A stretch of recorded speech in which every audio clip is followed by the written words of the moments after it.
Cidade. Não, minhas filhas e filhos muito queridos. A única coisa que realmente deve preocupar os vossos pensamentos da hora presente é a vossa preparação moral para enfrentar e vencer os acontecimentos do porvir. Porque a circunstância de alguns de vós poderem ser conduzidos de regresso ao plano de vida espiritual de onde viestes à Terra, isso representará em verdade uma felicidade maior, porque também uma promoção merecida a mais altos planos espirituais. Todos sabemos de experiência própria o quanto a vida terrena prende as criaturas, ao ponto de as mesmas considerarem com verdadeira apreensão a possibilidade de sua partida deste plano. Isso acontece, entretanto, exclusivamente em consequência do esquecimento total operado na memória física dos seres humanos, das condições de vida nos planos do além que deixaram ao reencarnar. Família, amigos, propriedades e fortuna, tudo isso constitui mera ilusão da vida terrena a envolver as criaturas. A família, por exemplo, continuará a existir pelos milênios em fora, somados os elementos de cada uma das nossas vidas, os quais encontraremos sempre reunidos, e a tal ponto esse número se amplia, que chegaremos a considerar membros da nossa família todas as almas do universo. Aquelas que a divina providência reúne periodicamente no mesmo lar terreno são almas que necessitam de aproximação, ou reconciliação em vários casos, constituindo-se membros da mesma família.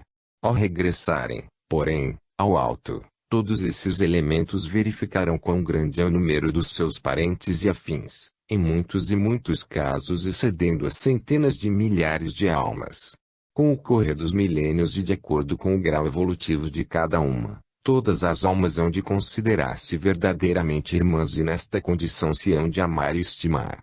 O fato de duas almas construírem um lar na terra e nele receberem como filhos outras almas, não quer dizer que as duas almas pai e mãe assim o sejam eternamente. Almas nascidas numa encarnação como filhos podem ter sido algumas vezes, ou sê-lo no futuro, os pais dos seus pais de hoje, num encadeamento de amor e ternura que não terá mais fim. Desta maneira, se almas partirem da terra deixando outras almas no lar, como membros queridos de sua família, podem estar seguros de que a divina providência tudo assim determinou e se incumbirá de prover e conduzir as almas remanescentes, segundo as próprias conveniências. A lei do amor universal não desampara nenhum dos filhos onde quer que ele se encontre, e sempre os conduz pelo caminho que melhor corresponda às necessidades evolutivas de cada um. A morte, é preciso dizer e repetir sempre, nada mais é do que o meio pelo qual uma alma se retira do solo terreno para regressar ao seu plano de vida espiritual, e jamais o seu fim.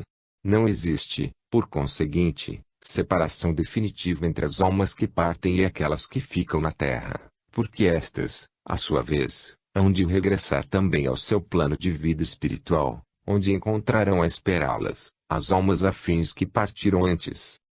À proporção em que os ensinamentos espiritualistas forem sendo ampliados a todos os lares terrenos, e a prática do intercâmbio se desenvolver entre os membros do lar, diminuirão muito as saudades dos entes queridos que partiram da terra, porque eles próprios se empenharão em confortar os parentes e amigos, dizendo-lhes que continuam a viver mais felizes no plano onde se encontram, de que eram na vida terrena. Hoje em dia esta prática já está bastante desenvolvida, sobretudo neste grande país, onde muitos lares se transformaram em postos de intercâmbio espiritual. O lar, por exemplo, no qual estou ditando este livro é um deles, aqui comparecendo frequentemente todos os entes que ao mesmo se encontram ligados por laços de parentesco ou de afeto, para dar a sua mensagem de amor, numa afirmação constante da continuidade da vida depois da morte. Eu recomendo a todos os meus filhos e filhas encarnados o estudo da doutrina espiritualista, como um novo elemento de progresso para seus espíritos. Esta doutrina pode ser considerada o passo mais avançado no conhecimento do mundo espiritual pelos encarnados, esclarecedora como a dos fenômenos até agora inexplicados pelas religiões. Eu absolvo de todo o meu coração a Igreja de Roma pelas reservas que sempre impôs à divulgação dos princípios espiritualistas no mundo ocidental, pelo justo receio de um possível desregramento na sua prática, pelas populações menos preparadas e por isso muito fáceis de se fanatizarem. Será bastante lançarmos as nossas vistas para um passado não muito remoto, para darmos o nosso apoio total ao procedimento cuidadoso da Igreja Católica a este respeito. No século em que nos encontramos, porém, aquelas reservas não são mais necessárias, dado o grau de conhecimentos já revelado pela quase totalidade dos povos do Ocidente. Não há, por conseguinte, nenhum inconveniente em se recomendar a estes povos o estudo dos ensinamentos espiritualistas difundidos por aquele grande servidor de Jesus que tanto conseguiu realizar sob o pseudônimo de Allan Kardec no século passado. Espírito dos mais valorosos e grande amigo e dedicado servidor do Senhor Jesus, veio precisamente à Terra para afirmar solidamente as bases da doutrina espiritualista, tendo como fundamento principal a lei das reencarnações. Resta apenas que as demais religiões se disponham a apoiar aquele belo princípio, em virtude do qual vêm à Terra seguidamente as mesmas almas em busca de novos conhecimentos e experiências, neste grande laboratório que é o mundo terreno. O princípio espiritualista teria de defrontar-se em sua expansão no mundo terreno com as barreiras de um obscurantismo atroz provindo de muitos séculos ou milênios, num mundo relativamente novo como é este mundo terreno. Sucede, porém, que os tempos têm contribuído para que maiores luzes se façam sobre este belo princípio, cujo estudo e observação sinceros proporcionam às almas encarnadas uma grande consolação, ao se convencerem de que aqui se encontram transitoriamente vivendo mais uma existência, ao termo da qual regressarão ao seu plano de vida no alto, na continuidade de uma vivência infinita como a própria divindade. Divulguemos, por conseguinte, tão consoladora doutrina espiritualista, através de cuja prática chegamos a momentos de felicidade como eu próprio estou vivendo no momento em que desço do meu plano de vida no alto para ditar este livro que eu desejo considerar um verdadeiro presente do Senhor Jesus às almas encarnadas na Terra. Exatamente, filhas e filhos do meu coração. Se a lei espiritualista não existisse, se a nossa vida se encerrasse no túmulo juntamente com os nossos despojos, eu, que tive a aventura de reencarnar várias vezes no mundo terreno, não poderia vir agora dar-vos o meu conselho nesse sentido. A vida espiritual é a continuação da vida terrena, sendo esta um momento apenas na vida infinita das almas. Na vida espiritual as almas procuram assimilar o que aprenderam e praticaram na Terra, enquanto se preparam para um novo mergulho na carne. Este mergulho que tantas almas desejam e imploram às forças superiores tornou-se particularmente difícil em face da exiguidade crescente das áreas habitáveis no mundo terreno. Daí a necessidade das modificações em curso, com o fim já bastante divulgado de ampliar algumas e construir novas áreas destinadas aos milhões de almas que necessitam de voltar à Terra em existências de aprendizado. Isto é assunto decidido desde muito no alto, e deveria ser iniciado há cerca de 2 milênios com a vinda do Senhor à Terra em corpo humano. A reação oposta, naqueles tempos, à doutrina do amor e da fraternidade pregada por Jesus, é que determinou o adiamento dos trabalhos agora em curso, os quais deverão ficar concluídos ainda no século findante. Preparai-vos, pois, para assisti-los, é o que eu venho recomendar-vos, filhas e filhos encarnados que eu muito amo. Deixo-vos aqui a bênção que o Senhor vos envia por meu intermédio, e a minha própria que eu vos ofereço de todo o coração. Capítulo 31. O hábito de vos reunirdes para matar o tempo. Muitas enfermidades têm sido atraídas dessa maneira. A leitura da Bíblia Sagrada. O tratamento do vosso corpo. O sombreamento dos olhos apenas um falso embelezamento.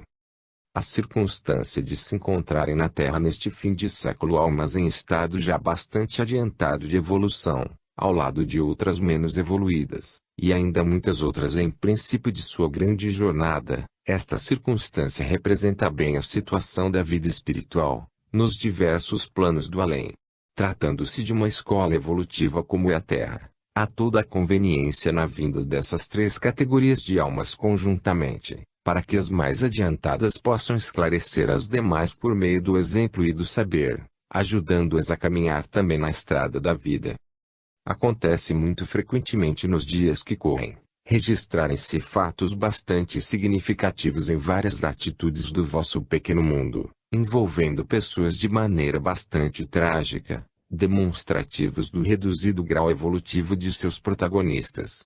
Esses fatos atestam em sua dura realidade o grau ainda bastante primário dos seus autores, almas que apenas iniciam seu aprendizado nessa escola terrena, dignos da comiseração de todos vós. Mas não apenas da vossa comiseração são dignos os autores dos fatos delituosos que sucedem de vez em quando, também dignos são eles, e muito, das vossas preces, para que a luz divina penetre em seus corações ainda bastante empedernidos. Orai, pois, pelos delinquentes, com que estareis praticando uma das maiores obras de caridade, filhas e filhos do meu coração. Em seguida tenho hoje para vos dizer algo da maior importância em vossa vida presente, de almas em busca de luz espiritual. Tratarei assim do que diz respeito à convivência entre vós todos que vos encontrais na terra, e a maneira pela qual muito podereis fazer em benefício do vosso progresso. Gostaria que abrisseis neste momento os vossos corações para que as minhas palavras neles possam penetrar e serem devidamente compreendidas. Desejo referir-me ao hábito muito comum em todos os meios sociais de as pessoas se reunirem para matar o tempo a pretexto de se distraírem, durante algumas horas do dia ou da noite. É para os assuntos preferidos nessas reuniões que eu desejo prender a vossa atenção. Sucede quase sempre tratar-se instintivamente nas palestras surgidas no ambiente da vida, hábitos e maneiras de proceder das pessoas ausentes, nem sempre com intuito construtivo, mas, ao contrário, de apreciação crítica ao modo de viver dessas pessoas ausentes. Há nessa prática um inconveniente tão grande para quem dela se ocupa, que pode resultar até em perigo de vida. A lei mental nos ensina que devemos ter o maior cuidado na movimentação dos nossos pensamentos, que seguem sempre a direção das nossas palavras. Se nos ocuparmos, por exemplo, de alguém distante de nós, ao fazê-lo estaremos ligando-nos a esse alguém por meio do pensamento, ou seja, atraindo para nós as perturbações porventura existentes no seu campo mental, nem sempre favoráveis nem benéficas. Isto acontece sempre que alguém mentalize pessoas conhecidas, ao envolvê-las em sua crítica ou palestras muito comum no meio terreno. Dessa prática pode resultar para quem a mesma se entrega à atração de influências espirituais de nível inferior, cujo mal não poderá sequer avaliar. E isso tanto pode acontecer às pessoas que usarem da palavra para criticar a terceiros, como aquelas que apenas façam parte do grupo. Muitas e muitas enfermidades têm tido origem atraídas dessa maneira, transmitidas por influências, almas, que delas foram portadoras em sua vida terrena. Encontrando-se em certo momento ao lado de pessoas alvo de comentários feitos por outras, as influências mórbidas podem acorrer ao local de onde partem os comentários, e ali se ligarem àquelas em que encontrarem afinidades vibratórias, passando a perturbá-las a partir desse momento. Tudo aconselha, por conseguinte, as pessoas sensatas a se absterem do hábito desse tipo de comentários como fim de encher ou matar o tempo, em benefício de sua própria saúde, paz e felicidade. Uma excelente maneira de passarem as pessoas momentos de alegria ou mesmo de distração para o espírito, aliviando possivelmente a carga de suas constantes preocupações, seria ocuparem-se de temas realmente interessantes à sua ilustração, e a de quantas outras pessoas assim se reúnam. Eu darei a seguir algumas sugestões nesse sentido. O assunto, por exemplo, relacionado com a vida de grandes personalidades da história terrena é um dos que certamente agradarão a grandes números, pela soma de conhecimentos que proporciona a todos os ouvintes. Sabe-se que o conhecimento de muitos detalhes da vida das grandes personalidades que viveram na Terra tem grande utilidade para todas as pessoas em determinados momentos, dado que a história e os fatos se repetem constantemente. Seria então uma oportunidade excelente de ilustração para muitos, se não para todos, reunirem-se as pessoas em suas horas de lazer para se ilustrarem no conhecimento de vidas célebres da Terra, elevando com isso o nível de seu próprio espírito ao da vida comentada. Outra bela maneira de passar algumas horas numa tarde de lazer será o manuseio desse formidável manancial de ensinamentos que é a Bíblia Sagrada. Há nesse grande livro tais e tão úteis ensinamentos, que são capazes de elevar as almas a um nível vibratório surpreendente. A simples leitura da Bíblia, feita em reunião de pessoas a título de passar o tempo, além do conhecimento do fato histórico em si, pode mudar o rumo terreno de muitas almas para o caminho que verdadeiramente convém à sua maior felicidade. E por que pode isto acontecer? Isto pode acontecer, e acontece efetivamente, em virtude da luz projetada na alma por esse tipo de leitura, esclarecendo-a. Uma alma esclarecida, muito facilmente coordena suas tendências e aptidões no sentido do respectivo êxito, tanto no sentido material de sua existência terrena, como e principalmente do seu progresso espiritual. Uma alma esclarecida pode ser comparada à superfície límpida de um grande espelho, onde a criatura poderá mirar-se em todos os detalhes. Ao passo que se a luz do espelho estiver opacidada no todo ou em parte, a criatura terá dificuldade em mirar-se nele, enxergando-se apenas parcialmente.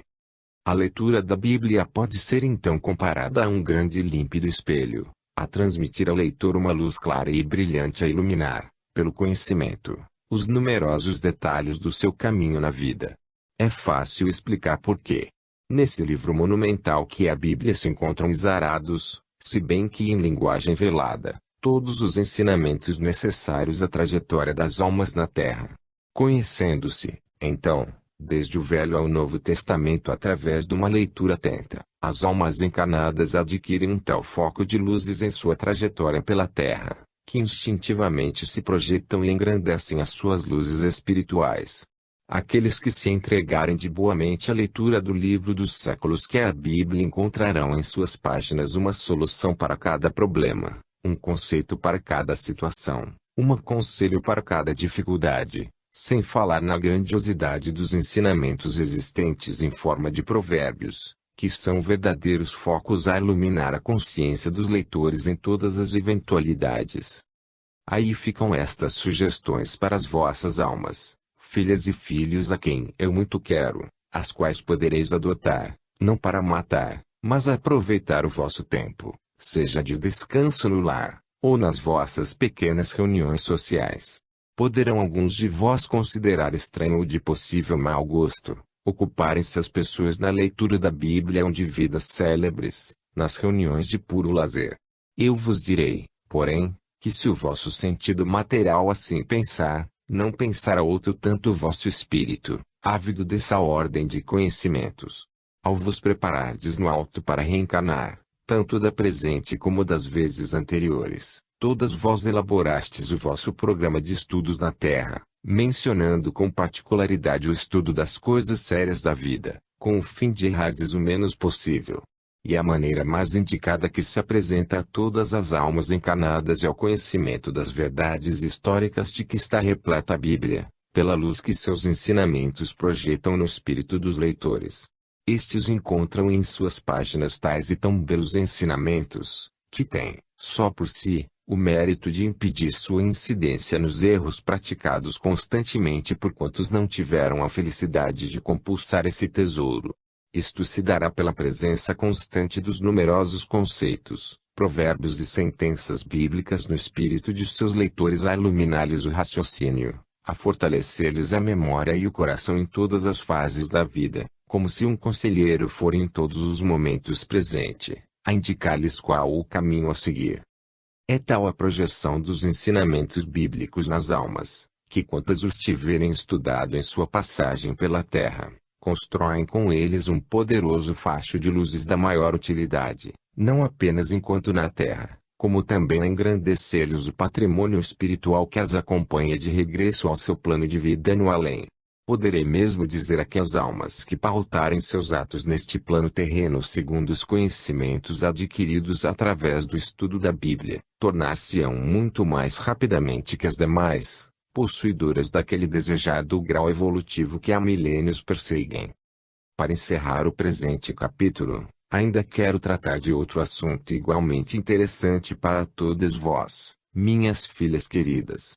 Refiro-me ao que diz respeito ao tratamento do vosso corpo, como santuário que é da vossa alma.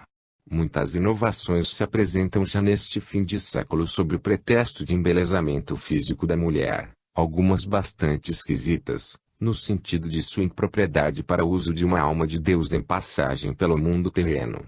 Observo com tristeza, nestes dias em que venho ditar este livro, um novo hábito. Mal gosto desse tipo de pintura em torno dos vossos olhos, emprestando a eles certas tonalidades que só podem prejudicá-la.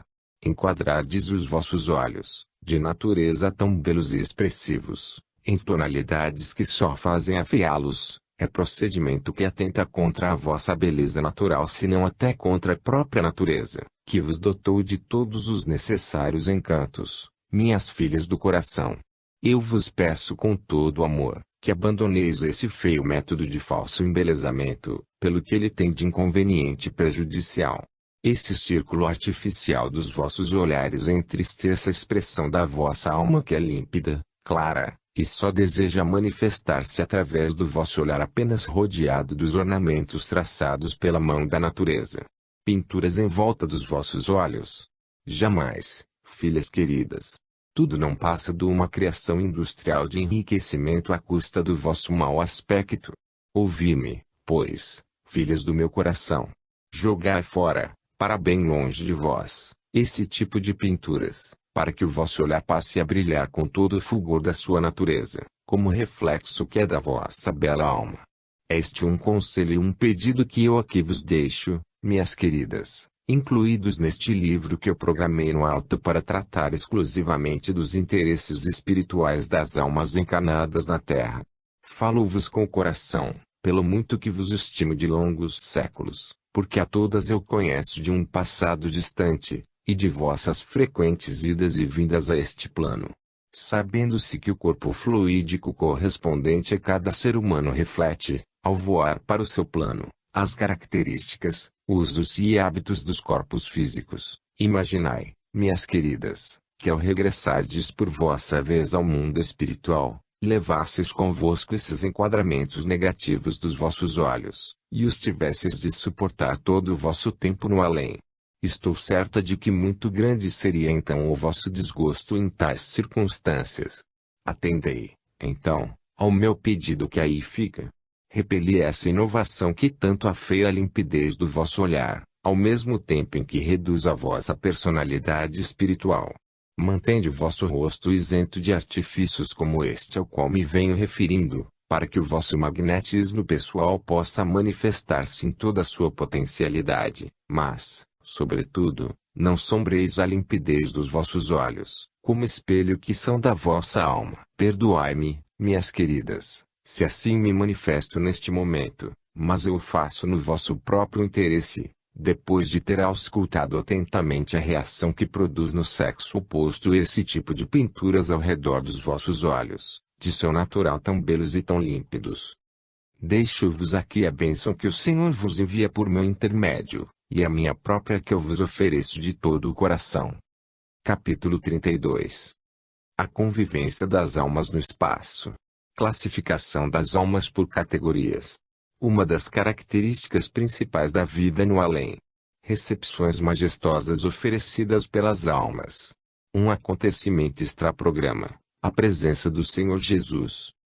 Os fatos extraordinários programados pelas forças superiores para este fim de século na Terra, devem começar a ocorrer dentro de breves anos ou meses, em sua maior projeção, embora já nos dias presentes estejam ocorrendo os primeiros ensaios.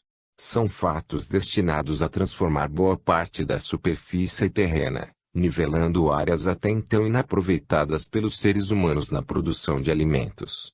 O que vier a suceder em consequência, só será para o bem e felicidade de todos, podeis estar certos disso. Muitos milhares ou milhões de almas acompanham do além a ocorrência dos fatos na superfície terrena, pela ânsia em que se encontram, de poderem vir uma vez mais à Terra em busca de maior índice de progresso espiritual, o que se tem verificado impossível nas condições atuais. Isto dito, como objetivo fundamental de quanto está sendo escrito na Terra, vamos tratar de outro assunto pertinente ao mundo espiritual, o qual todos vós apreciareis conhecer. Vou relatar-vos no presente capítulo um pouco do muito que haveis de encontrar mais tarde no alto por ocasião do vosso regresso da Terra para um descanso merecido, minhas filhas e filhos muito queridos. Desejo tratar aqui do que diz respeito à convivência das almas nos respectivos planos, segundo a categoria a que pertencem.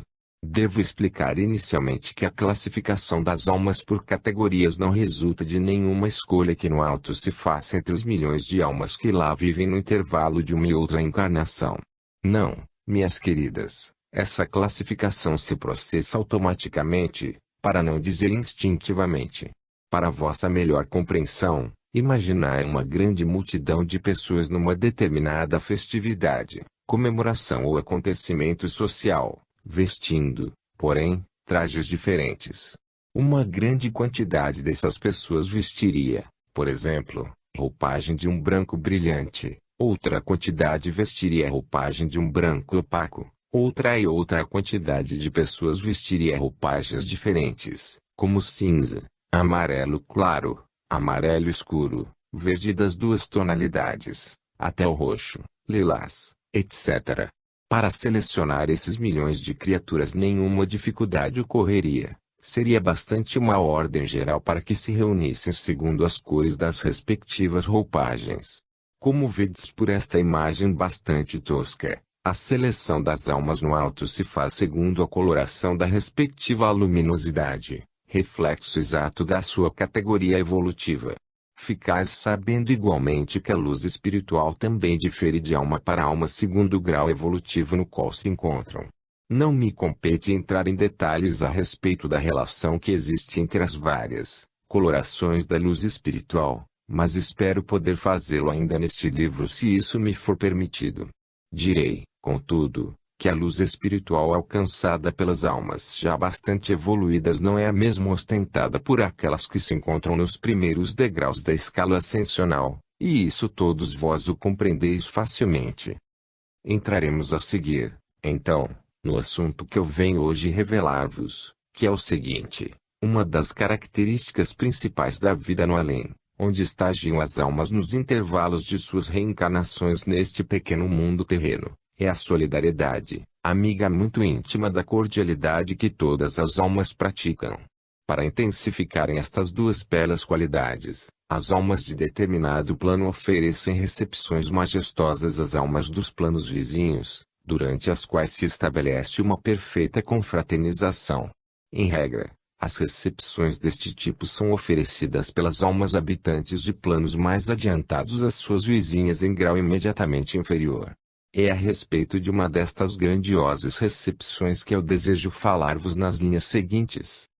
Um dos planos já bastante adiantados resolveu comemorar certa data histórica do mundo espiritual, convidando as almas dos planos imediatamente inferiores para uma encantadora recepção em sua homenagem, a propósito, como disse, da comemoração de uma data histórica, ou seja, aquela data que assinala o regresso do meu amado filho, após o martírio do Calvário que todos conheceis.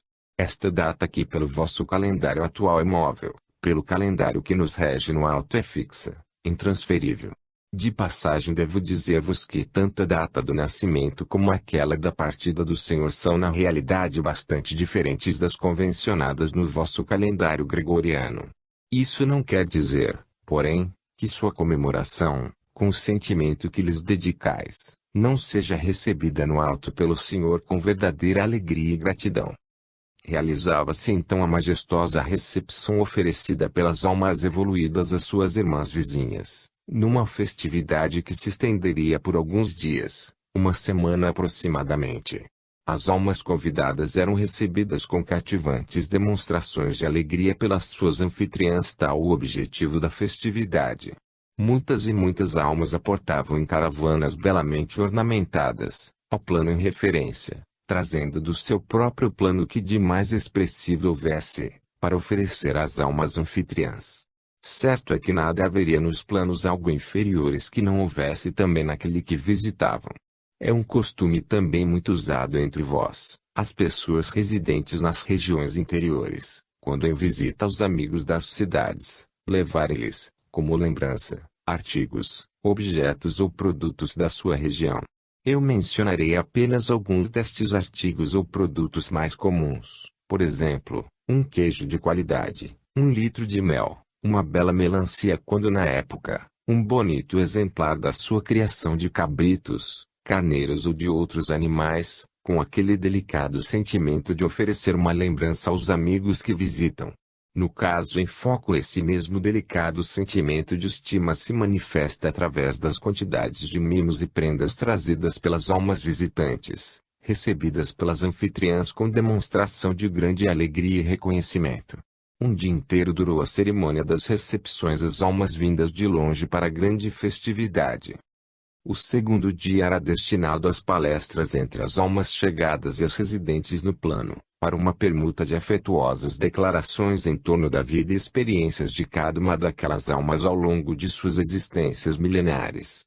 A programação deste detalhe pelos organizadores da festividade obedeceu ao propósito de se oferecer às almas visitantes algumas elucidações acerca da vivência nos diversos planos do universo, segundo as experiências adquiridas pelas suas anfitriãs.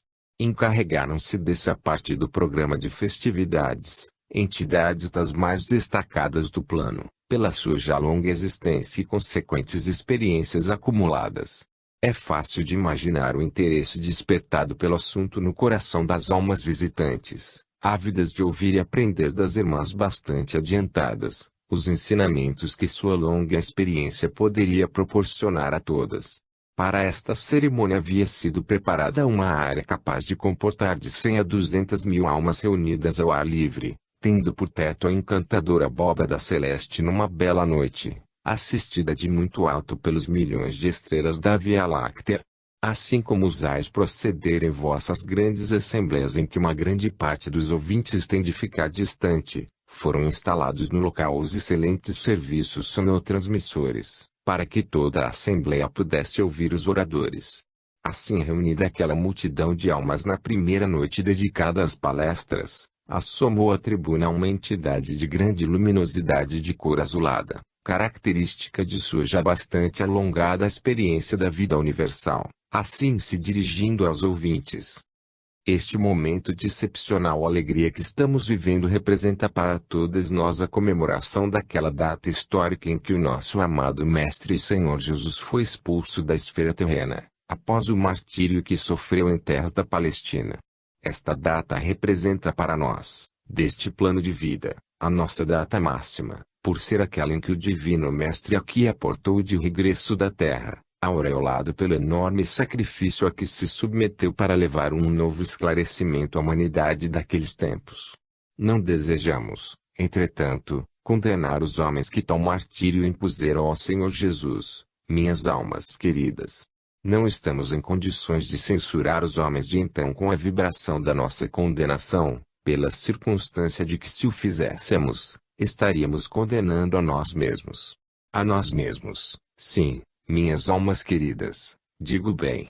Isto porque, com o perpassar dos séculos que longe vão, nós voltamos seguidamente à Terra em encarnações bastante sofridas, até que conseguíssemos limpar da nossa consciência a negra mancha nela produzida pela nossa infeliz atitude de então. Fomos nós mesmos, muitas das almas que agora vivem neste elevado plano, as mesmas que contribuíram para o martírio do Senhor, o humilde filho do carpinteiro de Nazaré, no Monte do Calvário, nos albores da era cristã. Esta era que tanto tem contribuído para a iluminação da humanidade. Realizando então a presente festividade, desejamos todas nós, almas hoje bem-aventuradas, prestar-vos uma homenagem singela na recordação de tão gloriosa data, para que a recordeis conosco. Elevemos então, com todo o fervor das nossas almas, o nosso coração aos benditos pés do Senhor, cuja magnanimidade nos proporcionou durante séculos e séculos, felizes oportunidades de nos reconciliarmos com nós mesmas, através do resgate das nossas faltas daquele passado longínquo. Apenas concluída a primeira oração daquela noite memorável, um acontecimento extraordinário ali se verificou, sem que estivesse programado, mas recebido com a maior alegria em todos os corações.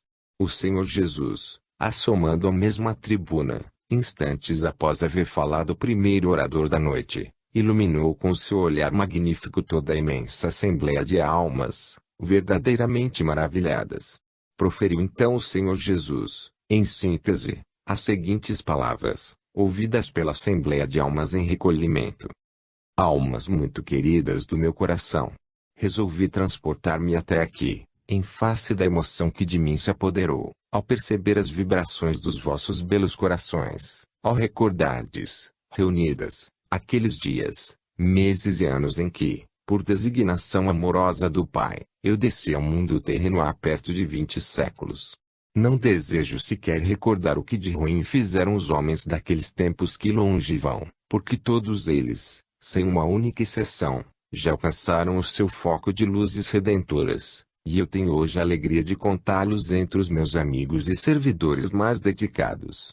Que não se recordem, pois, jamais, os dolorosos dias do meu Calvário, porque desde então belas sementes frutificaram na terra, e frutos magníficos têm sido colhidos pelas humanidades que se sucederam. O que eu muito desejo, então, de todas vós almas estremecidas do meu coração, o que eu muito desejo de todas vós, é a vossa integral solidariedade nos empreendimentos em curso na terra, com vistas a transformar aquele decantado vale de lágrimas num autêntico paraíso terrestre. Desejo, inclusive, oferecer a todas vós, almas estremecidas, tanto às habitantes bem-aventuradas deste plano, como igualmente às vossas valorosas visitantes, desejo oferecer a todas uma nova oportunidade de reencarnarem no solo terreno, a fim de lá se constituírem verdadeiros esteios da reconstrução do mundo terreno. Isto dito, eu vos estendo a minha bênção muito carinhosa, e regresso ao meu posto de trabalho para servir-vos. A enorme assembleia de almas ficou maravilhada, repito, ante a luminosa presença do Senhor e suas encantadoras palavras. E começaram a surgir ali mesmo o que eu denominarei inscrições das almas desejosas de atender ao desejo do Senhor para um novo mergulho na carne. E tão grande foi o número delas, pertencentes aos dois planos reunidos, que não será exagero dizer que aproximadamente umas 200.000 almas das mais evoluídas estão reencarnando nos últimos 18 anos para servir ao Senhor. O assunto é longo e rico de ensinamentos, e eu prometo voltar a ele em capítulos sucessivos. Deixo-vos aqui a bênção que o Senhor vos envia por meu intermédio, e a minha própria que eu vos ofereço de todo o coração. Capítulo 33. Centenas de almas evoluídas se reúnem no plano espiritual. Lentidão do progresso espiritual das almas encarnadas. O verdadeiro objetivo da vida terrena. Erro dos ensinamentos religiosos. Necessidade da evidência e audiência. A confissão auricular. Aconteceu certa vez encontrarem-se reunidas no plano espiritual onde viviam algumas centenas de almas já possuidoras de um grau assaz elevado de evolução, as quais se achavam preocupadas com a lentidão do progresso espiritual alcançado na Terra pelas almas aqui encarnadas. Sua reunião foi então convocada para debater este assunto, considerado altamente importante na vida de todas as almas. Embora as opiniões variassem em certos detalhes, havia unanimidade na circunstância de que o livre-arbítrio concedido a todos os seres humanos na Terra, muito contribuía para a lentidão determinante daquela reunião. Foram então expostos os pontos de vista das participantes da reunião, os quais iam sendo devidamente anotados para estudo das almas presentes. Dos diversos pontos de vista apresentados, todos eles refletindo observações e estudo aprofundado do assunto, eu procurarei reproduzir alguns realmente considerados fundamentais para o aceleramento do progresso evolutivo das almas na Terra. Opinou a respeito uma das almas presentes, portadora de um belo diadema de luzes espirituais alcançadas em milênios de trabalho neste mundo terreno, que na sua maneira de encarar tão sério problema, a causa da lentidão do progresso das almas na Terra devia ser debitada à incapacidade demonstrada pelas religiões terrenas. E argumentava aquela alma em apoio do seu ponto de vista. Temos verificado com tristeza que os ensinamentos divulgados pelas religiões terrenas nestes 2 últimos milênios, muito pequena relação estabelecem entre o verdadeiro objetivo da vida terrena, preocupando-se mais com a vida material propriamente dita, do que com a vida espiritual.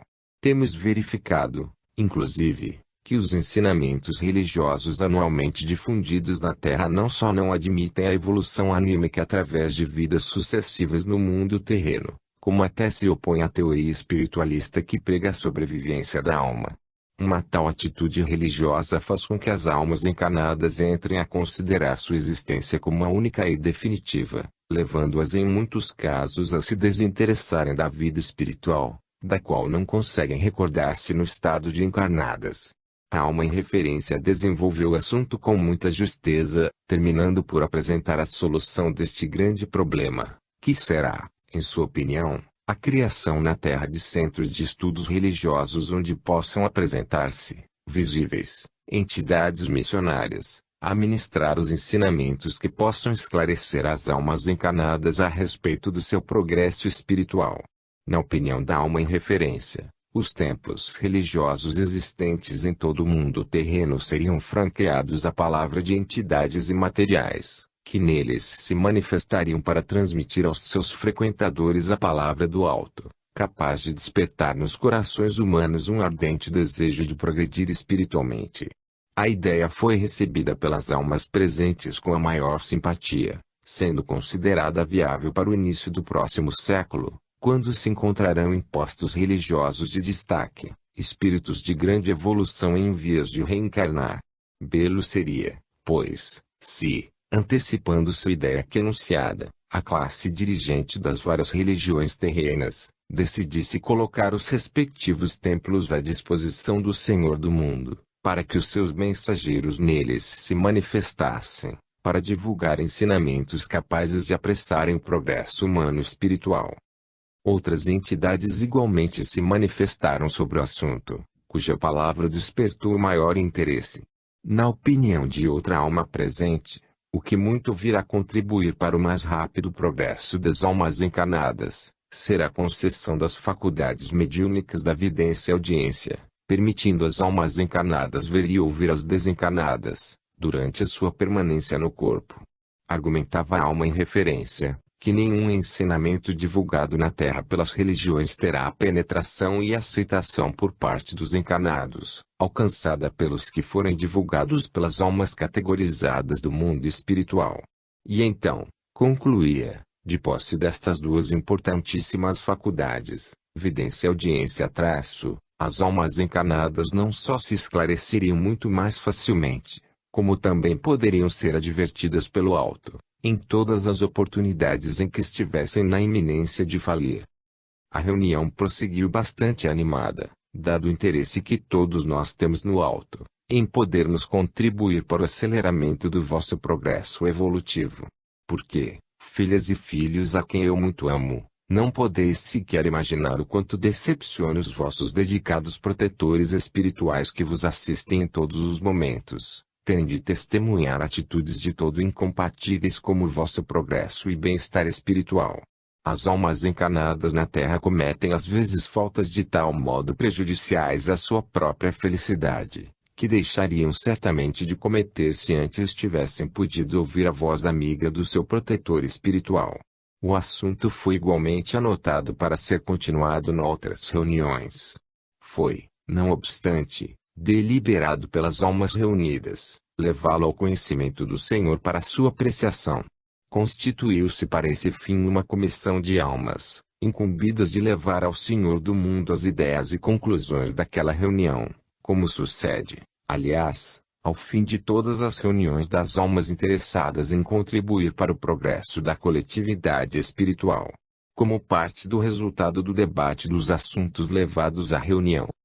Em apreço, já posso antecipar-vos que importantes trabalhos estão sendo realizados no alto, com vistas à concessão daquelas duas faculdades mediúnicas, se não a todas as almas em processo de reencarnação, a uma grande maioria delas. Este fato virá permitir aos seres humanos comunicarem-se de viva voz com os respectivos protetores espirituais, deles recebendo em todas as oportunidades os conselhos e ensinamentos de que possam carecer, não só no desempenho de suas tarefas, mas, sobretudo, em matéria de espiritualidade. Preparai-vos, então, jovens do presente, para ouvirdes dos vossos irmãos encarnados dentro de breves anos a informação de que estarão vendo e ouvindo almas desencarnadas, inclusive os seus familiares que partiram. Em matéria de religiões, contudo, Algo de muito importante se operará em breves anos na Terra, em consequência da substituição natural de muitos dos seus mentores de hoje, por outros especialmente preparados para esse fim. Há necessidade, por assim dizer, de se espiritualizarem os ensinamentos religiosos ministrados aos seres humanos, com o objetivo de despertar neles a sua memória espiritual, adormecida desde que a alma ingressou no ventre materno. Este aqui deve ser o objetivo principal dos ensinamentos religiosos na Terra, considerando que do seu despertamento é que resultará a integração da alma encarnada no seu verdadeiro caminho, para alcançar as luzes que veio buscar mais uma vez neste plano de vida.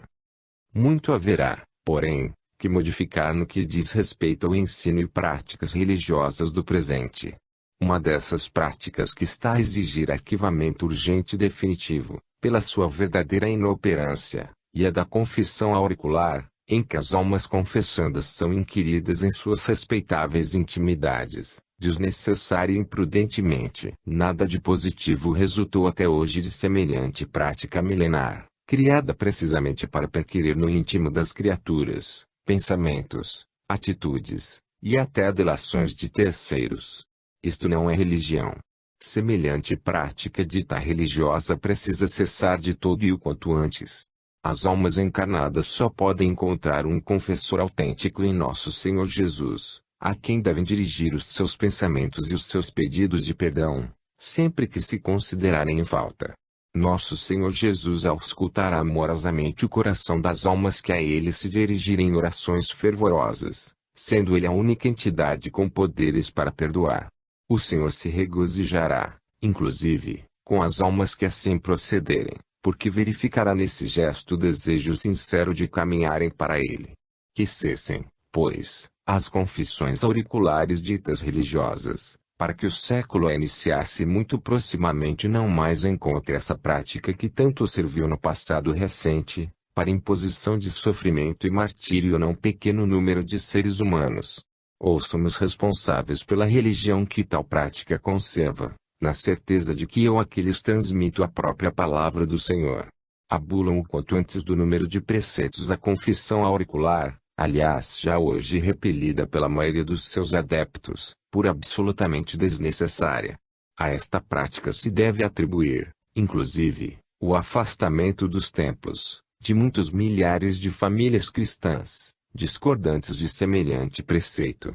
Que prevaleça o princípio da consulta ao sacerdote por quanto os adeptos desejem um conselho amigo, em situações que isso lhes pareça necessário, é coisa perfeitamente admissível, mas que isso se realize fora do confessionário, e melhor ainda se em presença de terceiros, em benefício mesmo da religião, cuja missão deve ser ensinar, orientar, conduzir em voz alta, para que todos ouçam.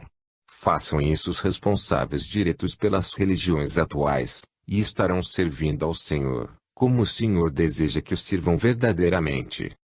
Agora um pequeno detalhe para encerrar o presente capítulo.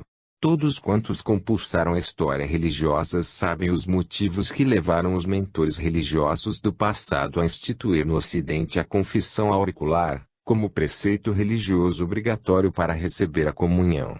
Todos vós que compulsastes a história religiosa verificastes que o verdadeiro objetivo desse estranho preceito era muito diferente do apontado e divulgado. E sabeis, por conseguinte, quantas criaturas de Deus foram encarceradas, martirizadas ou queimadas nas fogueiras inquisitoriais, em consequência de denúncias nem sempre verdadeiras, de atitudes contrárias ao pensamento religioso da época. Os responsáveis por semelhante procedimento, tanto delatores como executores, são hoje almas completamente redimidas dessas faltas graves do passado, após terem purgado no solo terreno, em vidas e vidas de sofrimento, tudo quanto impuseram às suas vítimas. É que a misericórdia divina, em sua infinita bondade, oferece a todas as almas, por mais enegrecidas se encontrem, oportunidades de lapidação e resgate, para que a luz espiritual brilhe intensamente em sua fronte, purificando-as de todas as suas faltas pretéritas. Deixo-vos aqui a bênção que o Senhor vos envia por meu intermédio, e a minha própria que eu vos ofereço de todo o coração. Capítulo 34. Modificações substanciais no mundo terreno. Montanhas de nenhuma utilidade serão transformadas em planícies verdadeiramente úteis. O Instituto Universalista existente no mundo espiritual para as almas estagiárias. Condição exigida das candidatas: estejam limpas de mácula. As forças superiores a quem está subordinada a vida de todas as almas que se encontram na Terra, assim como quanto se relacione com a vida deste planeta, elaboraram desde séculos o plano de transformações da superfície terrena, agora em vias de execução. Todos os planetas do universo estão sujeitos a modificações estruturais de maior ou menor profundidade, para atender às necessidades das almas que neles vivem, e também pela necessidade sentida pelos próprios planetas de alcançarem maior progresso.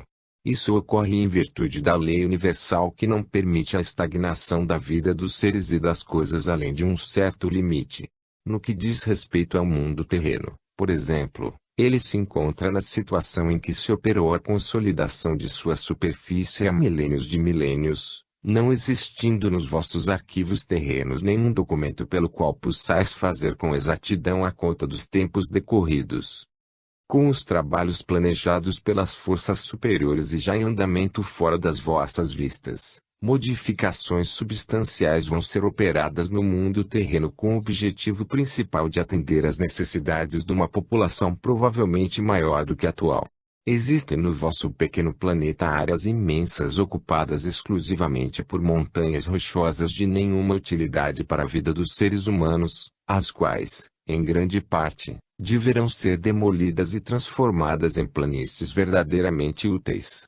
O processo dessa transformação é um só, como sabeis. O volume enorme de elementos constitutivos dessas montanhas terá de ser desmoronado por meio de explosão das cargas magnéticas colocadas em sua profundidade, do que resultará o que acertadamente denominais de terremoto. Este fenômeno telúrico, repetido quantas vezes se tornar necessário, é o agente transformador da superfície terrena por excelência, porque nenhuma outra força se lhe compara nesse efeito. Assim, ouvirá a humanidade terrena de todas as regiões o ruído causado por este fenômeno, e assistirá inclusive à transformação da topografia nos lugares em que ele se manifestar. É natural, por conseguinte, que os efeitos produzidos no solo tenham de abranger o desmoronamento previsto de habitações e vidas humanas, retirando da terra muitas almas cheias de vida e de esperanças em sua vivência atual. Ficai, porém, tranquilos, filhas e filhos meus, quanto a esta possibilidade em relação a cada uma de vós em particular. Se tal vier a acontecer a cada uma de vós ou a alguns dos vossos familiares, podeis ficar certas de que não terá sido para seu mal ou sofrimento, porém para sua maior felicidade. Eu direi mesmo com toda a sinceridade com que estou ditando este livro, que bem-aventuradas serão todas as almas que vierem a desencarnar em consequência dos trabalhos realizados na Terra pelas forças superiores. As almas cujos corpos vierem a ser atingidos pelos acontecimentos em curso no solo terreno, serão recebidas e carinhosamente conduzidas a um plano de vida espiritual onde a felicidade e o bem-estar constituem a sua constante. Direi ainda, em apoio das minhas palavras anteriores, que todas as almas que vierem a desencarnar em virtude dos fenômenos telúricos em perspectiva, já encarnaram com essa determinação prévia, nenhuma surpresa havendo, por conseguinte, ao aportarem de regresso ao seu plano de vida espiritual. Todo o trabalho empreendido pelos enviados do Senhor ao meio terreno tem, pois, esta única finalidade: despertar as almas encarnadas para a realidade dos acontecimentos em perspectiva, para que se preparem moralmente para vivê-los. A preparação moral, já estáis bem certas, todas vós que tivestes a ventura de ler os conselhos trazidos até vós pelos dedicados mensageiros do Senhor, consiste de bem pouca coisa, apenas da prática da oração diária a Nosso Senhor nas horas que melhor vos convierem, e da correção dos vossos atos em tudo quanto a vosso próprio juízo não seja digno de vós. O Senhor Jesus recomendou-me insistir neste ponto, num ou noutro capítulo deste livro, pela necessidade de manter bem viva em vossa memória a ideia do que está para acontecer. Diz o Senhor que seria para lamentar-se após o nosso trabalho de esclarecimento tão insistentemente realizado, viéssemos a testemunhar a perda no espaço cósmico de uma alma que fosse, pelo fato de não ter dado ouvidos às nossas palavras amigas. Acredito, porém, que tal não acontecerá, uma vez que estamos acompanhando com alegria a aceitação geral de quanto vem sendo divulgado neste sentido. Temos observado inclusive, isto que muito nos conforta, a todos nós que viemos à Terra com o único objetivo de falar aos vossos corações, filhas e filhos que tomaram conhecimento do assunto através dos livros ditados pelo querido irmão Tomé e outras grandes entidades que vos falaram em Vida Nova e no Elucidário de Paulo de Tarso, estão se desdobrando num belo esforço de divulgação junto aos seus amigos e conhecidos, realizando com isso uma tarefa verdadeiramente apostolar. Falaremos em seguida de outro assunto que muito apreciareis, estou bem certa, por ser realmente interessante para todos vós, minhas filhas e filhos muito queridos. Falarei então a respeito do ingresso das almas estagiárias no espaço, no conhecimento dos grandes problemas da vida universal, numa preparação de que todas necessitam para o seu desenvolvimento espiritual. Existe em determinado plano do mundo dos espíritos uma organização especializada no preparo das almas desejosas de adquirir maiores conhecimentos a respeito da vida universal, como disse, e por isso se candidatam a esse gênero de estudos. O ingresso nessa organização, não sendo, embora, aberto a toda classe de almas, não requer condições outras que não sejam capacidade comprovada para ingressar na ordem de estudos ministrados naquela organização. Uma condição básica requerida das almas desejosas de ingressar na organização referida, a qual eu denominarei aqui de Instituto Universalista, é a ausência comprovada de faltas pendentes de resgate, o que só poderão conseguir mediante reencarnação na Terra. Aquelas que se encontrarem em tal situação, é claro que terão de libertar-se da mancha moral que carregarem para poderem ingressar naquele instituto. Existe ainda um outro obstáculo a impedir o ingresso de candidatas na ordem de estudos ministrados no instituto, que é a prática quando na Terra, numa ou mais encarnações, de delitos de homicídio. Falta esta que mesmo depois de purgada através de fato semelhante, perdura por muitos anos nos arquivos negativos das almas. Estas almas, pois, estão impedidas de ingressar no Instituto Universalista por determinado período, mas não definitivamente. Requer-se, então, das candidatas ao ingresso nos estudos universalistas, a condição de absoluta pureza de vida das almas em suas diversas passagens pela Terra, e que muitas são elas, felizmente, numa proporção muito aproximada de 93% de quantas aqui estiveram. Há por conseguinte um número bastante avultado de almas em condições de frequentar o IU, para abreviar. Sucede, porém, que dentre as almas em condições de nele ingressar, por se encontrarem limpas de mácula, a muitas delas falta capacidade de assimilação das aulas ali ministradas, e a outras falta a necessária disposição de aprender, embora disponham das condições e idade necessárias. Isto se dá em condições semelhantes na Terra, onde muitos jovens desistem de estudar apenas por falta de vocação. Aqui como no alto, isto se verifica em virtude do desinteresse da própria alma pelos conhecimentos advindos com esforço despendido no estudo. Esta circunstância, aqui como no alto, não é absolutamente definitiva. É apenas uma condição ocasional, transitória, até que se desperte na alma aquele desejo intenso de saber e subir, que é comum a todos os seres humanos. Assim, pois, feita a seleção natural das candidatas ao ingresso no IU para um estágio que pode durar de 20 a 30 anos do calendário terreno, verifica-se com alegria geral a entrada nessa organização, de alguns milhares de almas desejosas de enriquecer o patrimônio científico com novos e maiores conhecimentos. Em geral, são as almas ex-alunas do IU aquelas que vêm depois à Terra com a missão de impulsionarem o progresso em seus diversos setores. Entre os assuntos estudados na organização citada, encontra-se explicado na primeira fase de estudos universalistas, a criação dos mundos do universo. É um estudo dos mais interessantes como é fácil de ver, e que consegue empolgar verdadeiramente as almas que constituem a classe discente. Entidades que são verdadeiros sábios pelo acúmulo de conhecimentos em estudos especializados em milênios de peregrinação neste e noutros planos mais evoluídos, ministram ali esta ordem de estudos, mediante os quais as almas ficam sabendo de que maneira se iniciou a formação deste e de outros planetas, os quais ali se encontram representados nos seus diversos estágios de crescimento.